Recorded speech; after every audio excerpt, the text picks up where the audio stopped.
Hello, Arirang Radio listeners. I'm K-pop and host Isak, and you're listening to Insider. Today, I have the very talented Still Beautiful and has a lot of different titles. We're going to get to those titles for today, but I do have 최다비 씨 in the studio. 안녕하세요. 안녕하십니까. 반갑습니다. 네, 초대해 주셔서 반갑습니다. K-팝인 리스너 여러분. 네, 반갑습니다. 본인 소개 살짝 해주세요. 예. 저는 비주의 여성 멤버로 활동했던 최다비이고요. 지금은 동덕여자대학교에서 문화예술경영학과 현재 교수로 임용되어 일을 하고 있습니다. 반갑습니다. Okay, so I did have her introduce herself. She is the former other half of Piju, the female member of the group, and now she is currently a professor. I'm going to get into the professor part in just a few moments, so I don't want to go into too much detail yet, but I need to ask you this question because it's been a long time since you've done any broadcast whatsoever. 방송은 얼마 만이죠? 방송은 제가 공식적으로 비주 1집, 2집, 3집 그 후에 솔로 앨범을 2003년도에 냈었고요. 네네. 그리고 솔로 다비 2집을 2006년도에 냈습니다. 네네네. 그리고 나서 그 1년 동안 활동을 하고 공식적으로 2008년도부터 방송이나 라디오는 어떤 방송에 출연하지 않았기 때문에 한 13년간 10년이 훨씬 넘고 나서 네, 출연을 하게 됐는데요. 저도 굉장히 떨리고 전혀 그런 떨리는 느낌이 전혀 안 받으시는데요. 되게 좋습니다. 생각보다 괜찮은 경험인 것 같습니다. 네네. Okay, so I was asking because it's been a long time since we've seen her in any type of broadcast. So I was asking her, how long has it been? So she's like, I debuted and I did up until the third album of P2, and then I released my solo albums in 2003 and then in 2006. And then I was promoting for about a year or so, but she says that about officially here and there about since 2008 for more than 10 years, she just hasn't done any broadcast whatsoever. She's being very modest to say she's like nervous today. She doesn't seem nervous at all. But yeah, she says that she's back with the studio, and I just am super excited to have her here. You did talk about, and you introduced yourself as a professor. And normally when we think of like professor, and since you were a singer-songwriter and artist, you would be doing something along those lines. But if you look at what you're in charge of now, it's a little different. So I want to kind of get to that as well. 사실 교수님이라고도 소개를 해주셨는데 많은 아티스트분들이나 프로듀서분들이 대표분들이 이제 교수라는 타이틀을 결국에는 달게 됐을 때는 비슷한 분야? 라고 좀 볼 수 있거든요. 근데 지금까지 교수님을 하는 걸 보니까 그렇지는 않은 것 같은데요. 근데 완전히 다른 영역은 아니라고 생각을 해요. 왜냐하면 제가 음악 산업 쪽에서 10년간 있었잖아요. 그렇죠. 사실 지금 제가 있는 학과가 문화예술 경영학과인데 그것을 크게 보면 음악을 어떻게 기획을 하고 경영을 하고 어떻게 전략을 세우고 그런 것들을 학생들에게 실무적으로 가르치고도 있고요. 또 다른 영역에서는 크게 사회 현상을 학생들이 좀 더 깊이 있게 이해하도록 또 제가 있었던 분야를 더 멀리서 관찰해서 학생들에게 전달하는 측면에서는 전혀 만나지 않는 다른 영역이다라고는 할 수가 없는. 예, 그렇습니다. 공통점이 있다고 볼 수 있죠. 예. Okay, so she's doing cultural arts business at the moment as the major that she teaches, and she says to say that it's a completely different major is kind of off because she's trying to bring her students into looking at how to business within the music field. She was in the music business for 10 years, more than that. And so she's trying to bring all those fundamentals together, teach those from a different perspective. So to say that it's completely different is kind of hard to say, but it kind of plays in here and there.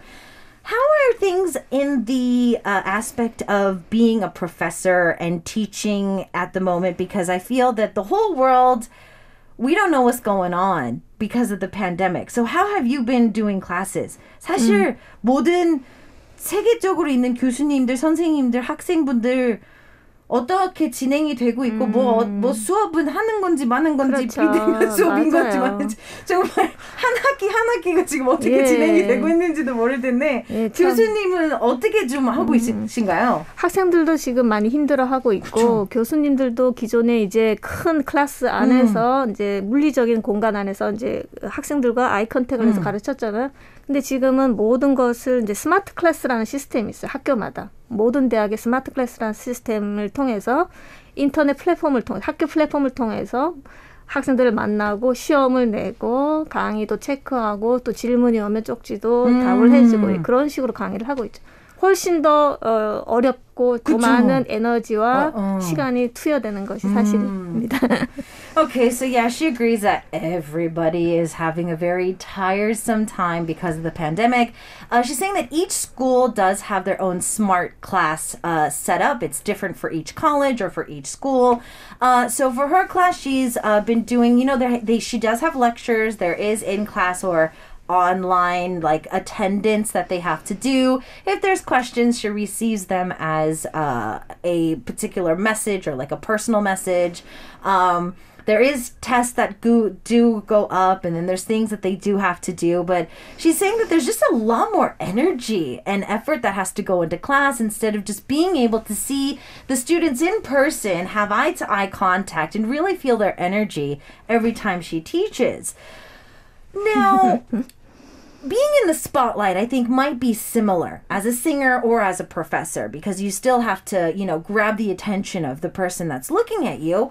But to do your own thing on stage, but then to teach somebody or to lead somebody is a very different platform. So I want to see what kind of got you into even thinking about being a teacher. 티처라는 그 어떤 행위하고 노래를 하는 행위는 저는 다르게 볼 수가 있는데 네. 사실은 크게 보면 다르지 않다고 생각을 해요. 사람들을 만나서 한쪽은 자신을 드러내서 재능을 뽐내고 또 이렇게 소통하는 작업이고 한쪽에는 제가 이제 학생들한테 지식을 전달하는 거잖아요. 그렇죠. 그래서 이제 크게 보면 뭐 그렇게 다른 것이 없지 않나. 어쨌든 나를 드러내는 작업이라는 것에서는 공통점이 있다. 그리고 새로운 영역에 도전했지만 어쨌든 그것만큼의 보람이 있고 뿌듯했다. 뭐 그런 걸 느끼고 있습니다. Oh, okay.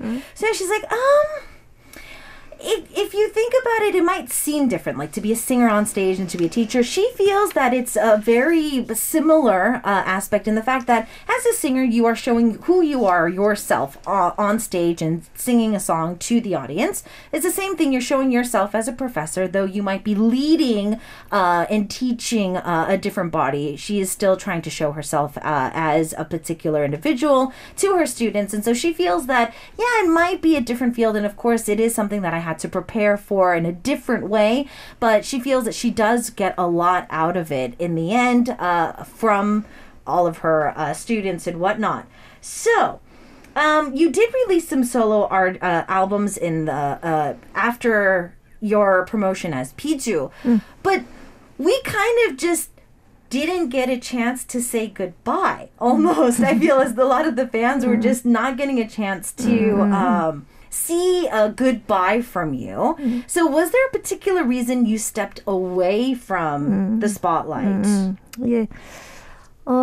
그래요. 많은 사람들이 왜 이렇게 활동을 아주 활발하고 있고 스포트라이트를 집중적으로 받았던 시기에 그만두는 것이 좀 의아했을 수도 있어요. 저도 그만뒀을 때는 근데 저 자신은 뭔가 큰 결정을 할 때 별로 후회하는 성격은 아니에요.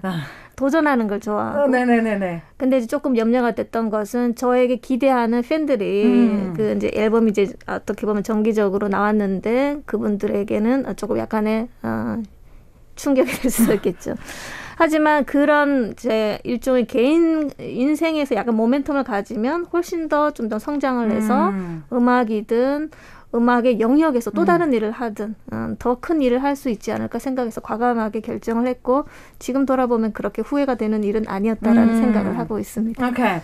So yeah, she was, because I was like, I mean, she just kind of disappeared and she was like, yeah, I mean, it could have been a little traumatizing or even just sad for the fans because she did constantly release music for the fans to enjoy. But she's the type of person that loves a new challenge, and this new challenge came upon her. And she's not the type of person that will go back and regret anything that she's done in the past. And so, yes, it was a big change of events, especially from a fan's perspective to see her career change like that. But for her, she looks back at it, she wouldn't change it. She feels that she did make the right choice, and she really loved it. It looks like we've got a fan up close and personal. One of our amazing announcers is a huge fan of you, and she's sitting right next door and getting a lot of front row seats and is super excited that you're here. 바로 저 옆동에 있어요. 지금 예. 교수님의 왕팬이 지금 옆에 계시네요. 감사합니다. 유튜브로도 메시지로도 보내셨네요. 예. Okay, so yeah, we got a message coming in from next door. This is super cute. Okay, so today we've got 최다비 in the studio. She's a professor now. She did get a chance to do promotions as a singer in the 90s. I've kind of been fangirling to her during the song break as well. I really want to kind of go back to her debut days, like as a singer. We are going to focus a little bit on her career as well, but just because it's been so long and now that you're a professor and you're completely in a different era, what got you to be a singer in the first place, if you don't mind me asking? 정말 옛날로 돌아가서요. 가수 처음 해보시고 싶다고 하셨는데 왜 어떻게 좀 아이돌 분들한테 너무 흔히 물어볼 수 있는 좀 질문이긴 한데요. 교수님도 정말 오랜만에 받는 질문이실 것 같아서. 네. 저는 어릴 때 음악을 배웠어요. 그게 가장 근본적인 동기였던 것 같아요. Okay. 어릴 적에 피아노를 배우고 바이올린을 배우면서 또 어릴 때 이제 음악대학에서 그 안에 그 선생님들이 아이들을 모아놓고 가르치는 그런 수업이 있었어요.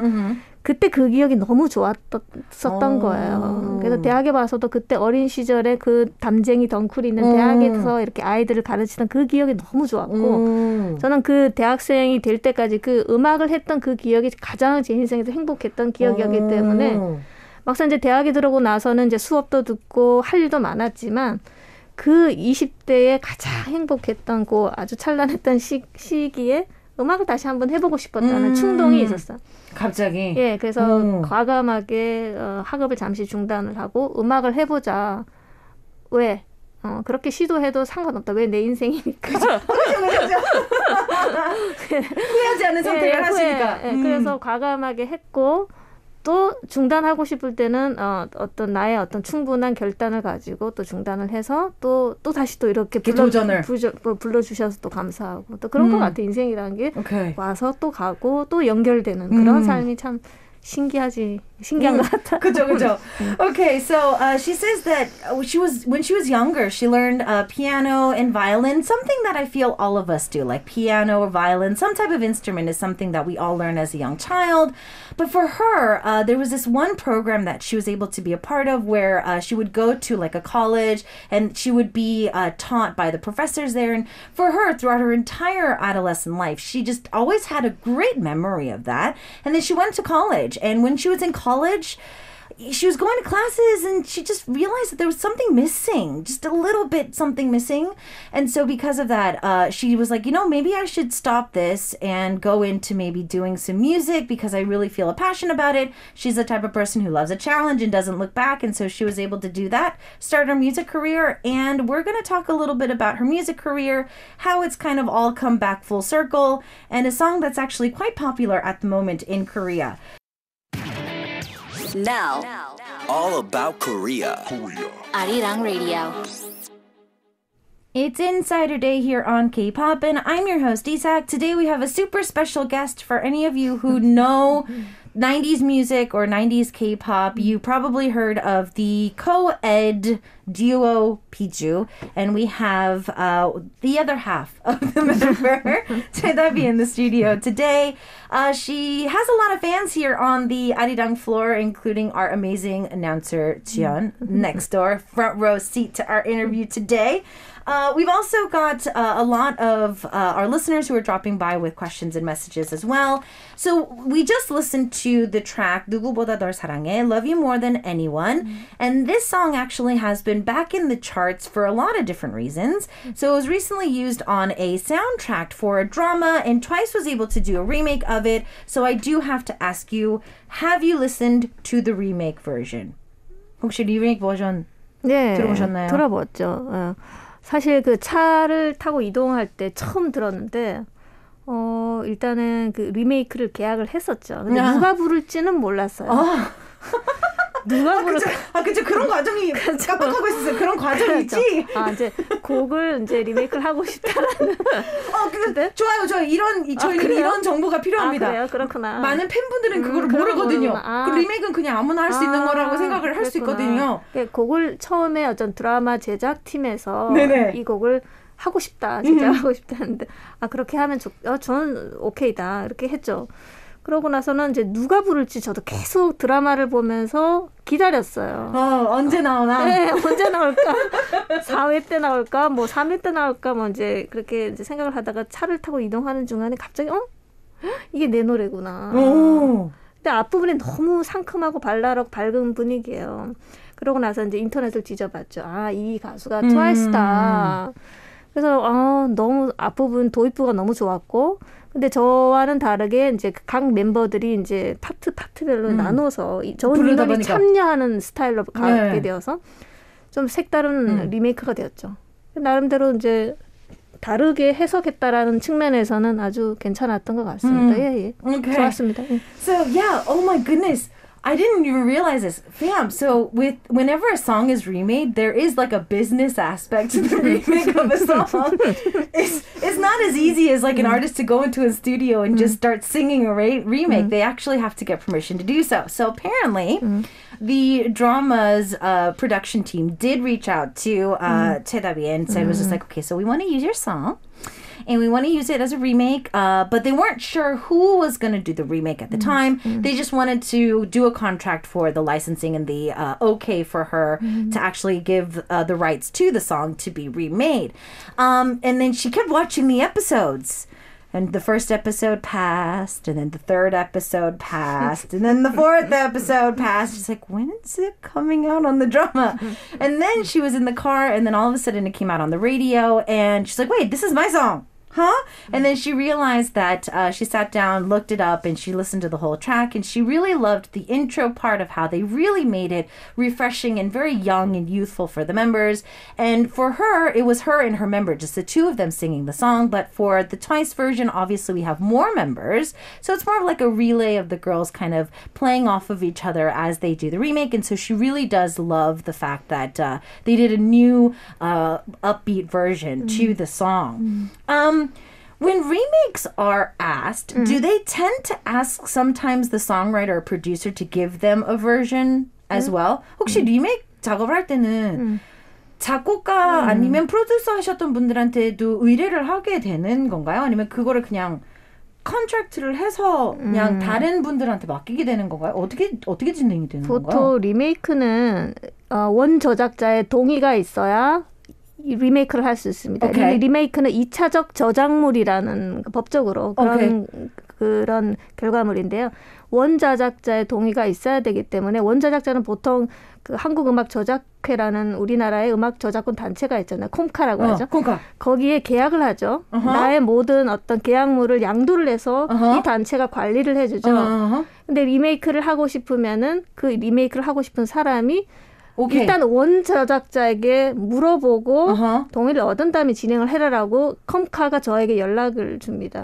주기도 하고 직접 오기도 해요. 오케이. 그래서 들어보고 괜찮다. 내가 승인을 하면 이제 그렇게 이제 리메이크 과정이 진행이 되는 거죠. 이해가 되시죠? 네, 그렇게도.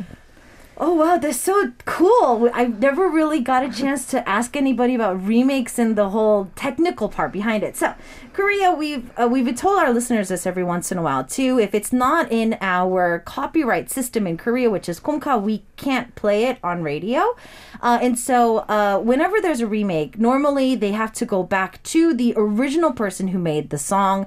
And that person has to say, okay, first for any remake to be done. So that is kind of the process of it. And anything else afterwards kind of is up to the people who decided to do the remake. So it has to be first going to the person to say, okay, I agree, you guys can do it. There has to be some stuff signed for legal purposes, and then they can come on and continue to do that. So, looking back, you were not just like another beautiful face that had an amazing voice. You actually wrote songs, and I feel that when Biju was performing, we had a very good split in the era of artists. We had like our singer-songwriter artists, but then we had like a new age of like more visually talented artists that were coming out. And you guys were kind of like in the middle. But were you able to ask for that permission first? Or were you just like, if I'm going to sing, I'm going to write my own stuff? I want to kind of know how that worked. 그때 당시에는 사실 싱어송라이터 아티스트분들이 훨씬 더 많았던 시대이기는 했지만 비주가 활동을 했을 때는 뭐 H.O.T라든지 이렇게 좀 약간 1세대 아이돌분들도 많이 나왔던 시대이기 때문에 굳이 그 아티스트가 작사 작곡을 안 해도 음악을 내고 좀 인기를 얻을 수 있는 약간 좀 반반 시대였던 것 같기도 그렇죠. 하고 그래요. 근데 비주를 봤을 때는 교수님이 다 작사 작곡도 하시고 했는데 그거는 이제 계약을 하실 때 여기서 노래를 하면 내가 쓴다 약간 이런 식으로 하신 건가요? 아니면 슬쩍 이렇게 이제 대표님이랑 이제 제가 한번 썼는데요. 한번 들어보실래요? 이런 분위기 어떤 분위기였을까요? 그 SM 엔터테인먼트나 그 당시에 뭐 DSP 엔터테인먼트 같은 그 유수의 정말 그쵸. 1세대 우리나라의 엔터테인먼트를 이끌었던 그런 회사는 물론 지금 이삭 씨도 계셨지만 그런 회사들은 아주 시스템이 아주 잘 갖춰져 있는 그 1세대 회사죠. 그렇죠. 그 대표분들이 미국에서 배워서 그 시스템을 잘 우리나라에 정착시킨 분이기 때문에 굉장히 체계적으로 돌아갔던 시스템이라면 그 당시 제가 몸담았던 이런 회사들은 아직까지 그런 체계적인 것을 완전히 모방하시진 않고 어떻게 보면 작은 회사일수록 아티스트가 원래 가지고 있는 재능을 더 많이 기대게 되죠. 그러니까 저는 이제 처음 들어갔을 때 제가 당연히 곡을 쓰고 노래를 부르고 그런 것으로 들어갔기 때문에 앨범을 낼 때마다 제가 다 작곡을 하고 기획을 하고 만드는 거죠. 예. 그런 식으로 갔었죠. 오케이. 그럼 기댄다고 했을 때도 대표님이랑 의견 차이가 있을 수가 있는 거잖아요. 그러니까 뭐 요즘엔 A&R 시스템이 있고 이렇게 좀 약간 곡을 뭐 분위기라든지 앨범의 뭐 컨셉이라든지 이렇게 좀 내는 분위기라면 그렇죠. 한 번도 터치를 했냐 안 했냐. 그렇죠. 그렇진 않죠. 왜냐하면 대표라는 위치에서 관여를 할 수 있죠. 하지만 음악을 책임지는 사람이 또 부르고 기획을 하고 아이디어를 내기 때문에 보통 이제 어떤 식의 아이디어나 의견은 제시할 수 있지만 또 어떤 가수들은 의견을 제시하는 것을 통해서 어떤 뭐 작사나 작곡에 어떤 관여를 해서 퍼센티지가 나눠지기도 해요. 그러니까 저 같은 경우는 이제 제가 메인 아이디어를 내고 곡을 쓰고 누군가가 이제 아이디어를 자꾸 줘서 개입을 하면은 거기서 약간 이제 뭐 퍼센티지가 조정이 되는 그런 시스템으로 저는 음악을 활동을 했었습니다. 예. Wow, that's so cool. Okay, so yeah, I was asking her because, you know, when you think of having a CEO in companies and stuff like that, like it's just, if you're the songwriter of this album, sometimes it's not what the CEO wants or it might not be what it was. And so I was asking her what was like for her, especially when it came to her music. And she's like, okay, for any SM Entertainment or any of those bigger entertainments that were in charge of our first generation idols, they had already had a really great system that they learned from abroad, whether it be the US or any other parts of the world. So they had like a system ready for artists and different parts of people to be in. But the company that she was in at the time was a lot smaller. And smaller companies tend to lean on their artists just a little bit more. If we put it in more positive terms, they try to be the marketing platform for the artist at the time. And so I was asking, did they ever, touch her music? Like, be like, I like this, but could you change this? Like, had the CEO ever done that for you? And she's like, no, mostly they really just liked what I was, because they're the CEO of the group, the company, they're doing CEO things. I'm the producer and the artist. So I normally would kind of sit down, think of a concept for an album, write the songs. Then maybe she would sit down with some of the company members or other people and maybe give them a percentage of the song, like with lyric rights or melody lines or whatever that may have been. She was open to ideas, but most of the part she would be sitting in a studio and doing so. I know that once you start writing music, it's not something that you easily let go. And I know that a lot of singers are doing this now more so because technology has come so far. As you've been moving into your second lifespan as a professor and whatnot, have you ever kind of just sat in a studio and wanted to start to create more music? 아무래도 작사, 작곡하셨던 분들은 사실 많은 아티스트 분들도 요즘은 작곡이나 작사 쪽으로도 많이 빠지기는 하는데 사실 막상 곡을 쓰고 하게 되면 그걸 멈추기가 좀 쉽지 않잖아요. 약간 일기 쓰듯이 몸에 좀 배기도 하셨을 테고 좀 맞아요. 교수님을 하시면서도 어떤 날들은 그냥 작업이나 한번 할까 하고 이렇게 좀 스튜디오라든지 이런 걸로 들어가셔서 하지는 않으신지. 그렇죠. 에너지가 정말 많으면 저도 한때 그런 생각을 했었어요. 내가 지금 일상에 에너지가 훨씬 더 많으면 잠깐 이렇게 했다가 잠깐 스위치 전환해서 앉아서 작업하고. 근데 막상 또 저는 되게 한 곳에 몰두를 하면 완벽하게 좀 몰입하는 스타일이라 또 그래서 또 학업을 긴 시간 동안 학업 제도권 안에서 한 공부가 10년이 있더라고요. 어떻게 보면 좀 제가 스타일이 그런 거죠. 이걸 할 땐 이것만 하고 이걸 할 때 이것만 해야 되고 원래 좀 지금 시대는 멀티를 원하는 시대인데 저 성격적으로 이제 완벽하게 빠져드는 걸 좋아하니까 근데 제가 음악을 완전히 손을 놓은 건 아니고요. 또 집에 이제 피아노가 있기 때문에 피아노 연습을 또 하다가 머리가 좀 아프면 또 앉아서 피아노를 치고 또 연습도 하고. 지금은 아직까지 약간 좀 피아노를 취미나 좀 약간 머리를 좀 식히는 용도로 쓰시고 좀 더 연습을 하게 되면은 또 피아노로 또 앨범 만들고 싶다는 생각도 한번 하고 있습니다. 근데 이제 Yeah. Later. Later. Okay. So she actually said that if I had more energy in my daily life, I probably would. And she even thinks about it. She's been in times where she's like, if I had the more energy than I had now, I could maybe put an album out. Yeah, I could do that. I could sit in the studio and do stuff. But she's been the type of person that whenever she does something, she just immerses herself into that. So if she was doing music, it's 120% music. She's doing a professor now. She's 120% engulfed in her studies and being a professor. And she says that, it's just kind of her style. If she does one thing, she just sticks to it. And she knows that the world really likes multitaskers who can do a lot of different things or who are good at doing a lot of different things, but she just can't really bring the capacity to do so. So it's something that she's kind of put aside. She does have a piano at home.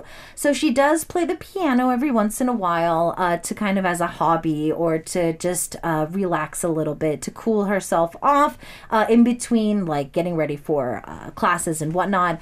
She did think that maybe having a piano an album of her just playing the piano is something that she might want to do later down the line, but that's later because obviously she's engulfed in being with her students at the moment. Since we brought up you being a professor, I do have to ask, probably rarely though, has anybody recognized you while you've been teaching?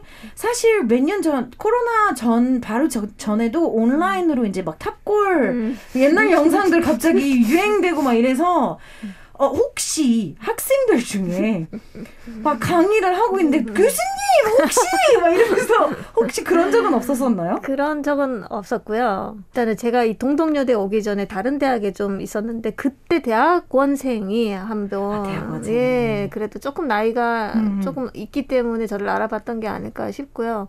또 제 노래를 좋아했다고 하더라고요. 그래서 이제 간간히 그런 학생들은 있었지만 거의 요즘 세대는 저를 잘 모르죠. 어떻게 보면 나이가 워낙에 차이가 많기 때문에. 근데 요즘에는 또 유튜브 세대니까 그분들이 또 옛날 노래를 찾아 듣고 해서 또 어떻게 저를 또 발견하고 우리 대학에 있는 이 교수님이 예전에 비주였다더라 이렇게 해서 이렇게 되면 또 알려지고 그런 경험이 있었어요. 그렇게 됐었군요. 네. Okay.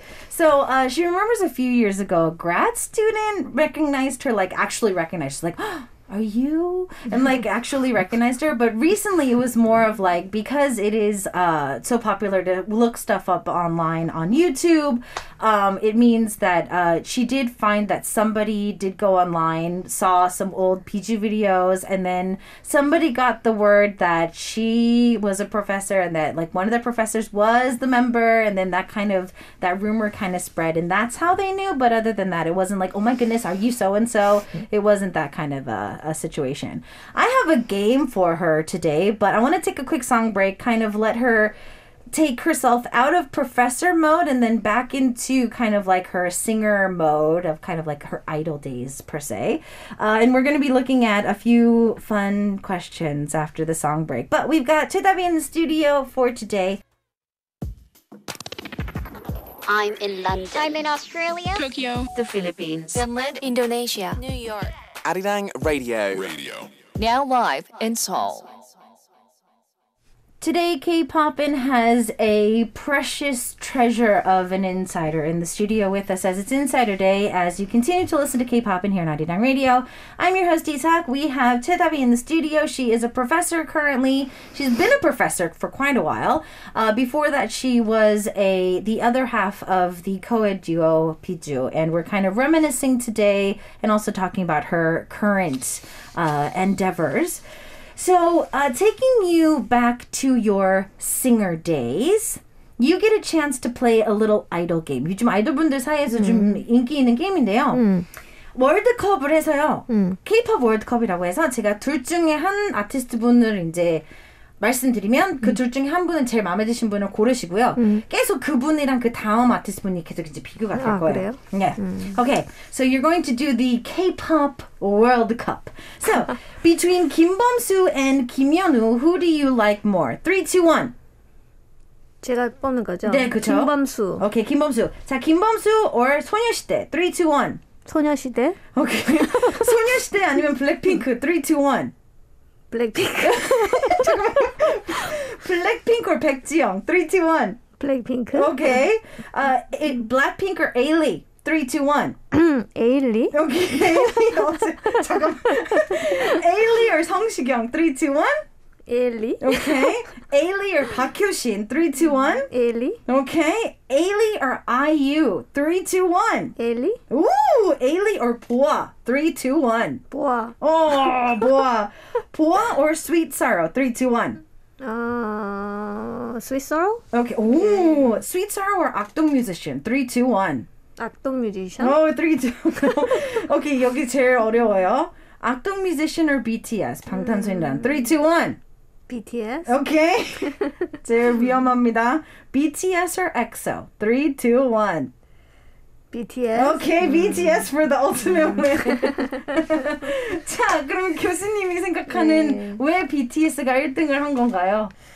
너무나 많은 사람들이 BTS 활약을 대단하게 생각을 하고 있고요. 저 역시 그렇게 생각을 합니다. 과거에 이렇게까지 이제 각광을 받은 아티스트가 없었잖아요. 그렇죠.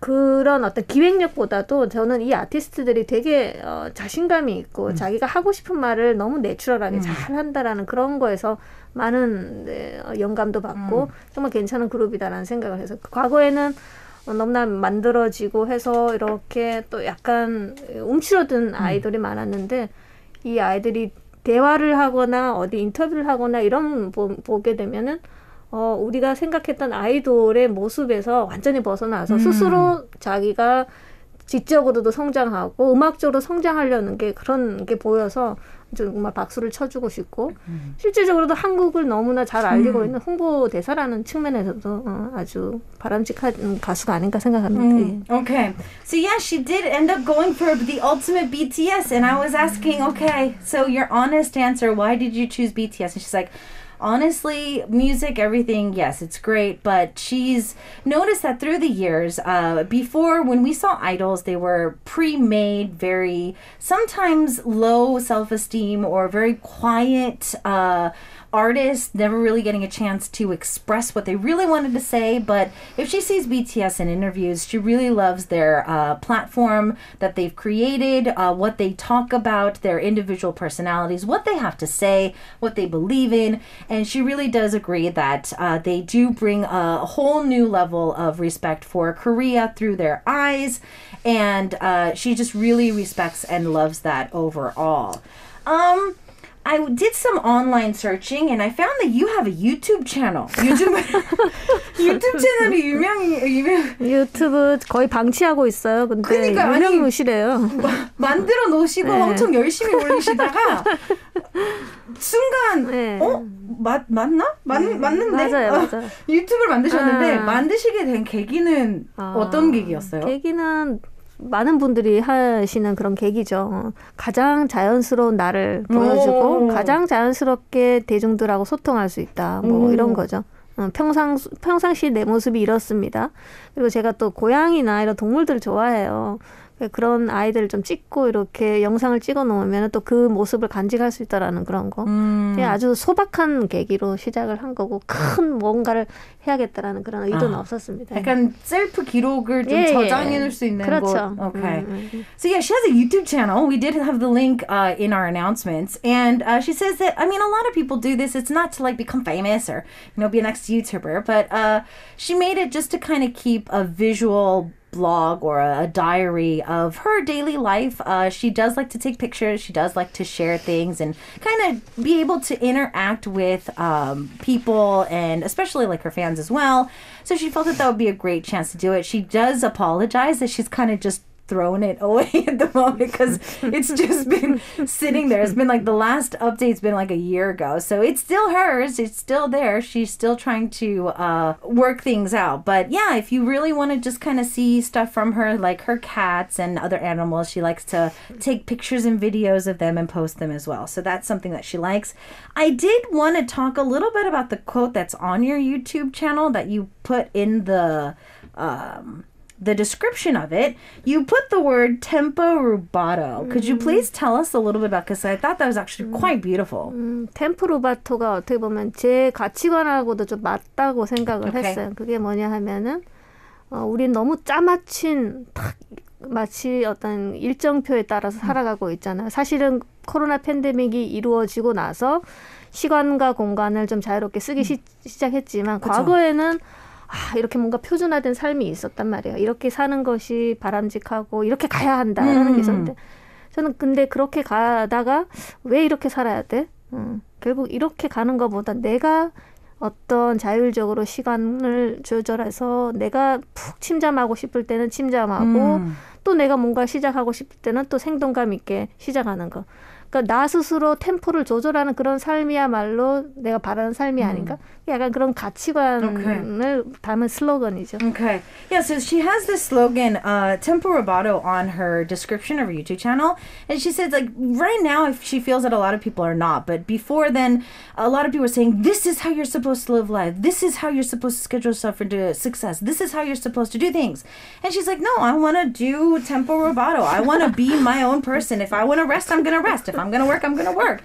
And so she's always taken that to heart. And so it's kind of a slogan that she really loves to live by. I don't want to do this, but we're over time for today. So I do have to say goodbye. Before we do so, I would love you to say something before we do that. 마지막 인사 부탁드릴게요. 저희 벌써 인사할 시간이 지났대요. 정말 이렇게 최근에 방송에서 이렇게 나를 드러내고 이야기를 했던 적이 없고 너무 즐거웠어요. 음악을 부르는 거 외에도 음악을 주제로 해서 사람들과 얘기하는 거 참 좋아하는데 언제 또 얘기할 시간이 있으면 또 한번 나와보고 싶고 지금은 음악 활동을 하고 있지 않지만 먼 미래에 또 음악 앨범 내고 싶은 계획도 가지고 있습니다. 여러분들 코로나19 팬데믹에서 늘 하루하루 건강하시고 행복한 그런 K-팝 핀 리스너 우리 팬들이 됐으면 좋겠습니다. 감사합니다. 네. All right. So yeah, she was saying that she does have some ideals for maybe doing some more music in the future. So hopefully we can bring her back in the studio for that. And she also wants to wish everybody safety and to stay strong in this current pandemic as well. So hopefully I can bring an excuse to bring her back into the studio and talk more about music. So once we do that, we will announce that to you. Did you enjoy today's interview? I hope you did. If you want to catch us live, don't forget to catch us live every Wednesday from 1 to 2 p.m. Korea Standard Time. And we are always waiting for your questions too, so don't miss out. If you missed the live broadcast, you can always go back and check out our VOD service and our AOD service through our homepage or our application that is free. Don't miss out on power interviews with yours truly, DJ Isak, every Wednesday.